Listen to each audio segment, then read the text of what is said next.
প্রবাসীদের মধ্যে ঐক্য, বাংলা সংস্কৃতি চর্চা এবং দেশের প্রতি ভালোবাসা ধরে রাখার উপর গুরুত্ব আরোপ করে দক্ষিণ আফ্রিকায় হয়ে গেল ঈদ ফ্যামিলি উৎসব ও সাংস্কৃতিক অনুষ্ঠান।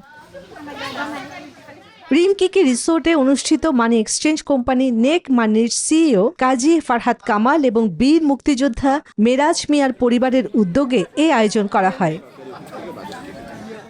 এছাড়া অনুষ্ঠানে অংশ নেন কমিউনিটির সিনিয়র ব্যক্তিবর্গ, ব্যবসায়ী, রাজনৈতিক নেতৃবৃন্দ এবং বিভিন্ন সামাজিক সংগঠনের প্রতিনিধিরা। পরিবার পরিজন নিয়ে শত শত প্রবাসী বাংলাদেশির উপস্থিতিতে উৎসবমুখর হয়ে ওঠে পুরো পরিবেশ। অনুষ্ঠানে প্রধান অতিথি হিসেবে উপস্থিত ছিলেন দক্ষিণ আফ্রিকায় নিযুক্ত বাংলাদেশ হাইকমিশনার শাহ আহমেদ শফি। তিনি তার বক্তব্যে প্রবাসী বাংলাদেশিদের ঐক্য, সংস্কৃতি চর্চা এবং দেশের প্রতি ভালোবাসা অটুট রাখার উপর গুরুত্ব আরোপ করেন।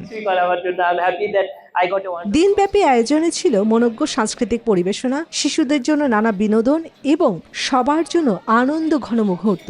প্রবাসী থেকেও এমন আয়োজন যেন ধরে রেখেছে বাংলা উৎসবের আবহ। Desk report, news 24।